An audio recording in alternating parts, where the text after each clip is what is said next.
کیونکہ حدیث پاک میں فرمایا گیا کہ جو ایک دن ایک رات کا اعتکاف کرتا ہے تو اللہ تبارک و تعالیٰ اس کو جہنم سے 3 خندقیں دور کر دے گا، اور 1 خندق کا فاصلہ مشرق سے مغرب تک کا ہوگا، ایک دن کے اعتکاف کا۔ ایسی 3 خندقیں دور، جہنم سے دور، تو پھر 3 دن کا جو کرے، جو 10 دن کا کرے، پھر جو 1 مہینے کا اعتکاف کرے، اس کی تو کیا بات ہے، سبحان اللہ۔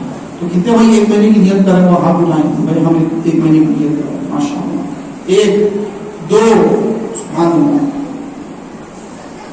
یہ بھائی اٹھائے نہیں جائے، ماشاء اللہ، اٹھا کے نیچے پتہ کہ اوپر بھی رکھیے، سبحان اللہ۔ یہ 3 بھائی ماشاء اللہ یہ 30 دن کی نیت کر رہے ہیں، ماشاء اللہ، کہہ دیجیے سبحان اللہ، ماشاء اللہ۔ اور جو 10 دن کی اسلامی میں نیت کرے وہ بھی ہاتھ اٹھا دیں، 10 دن ہے، ماشاء اللہ۔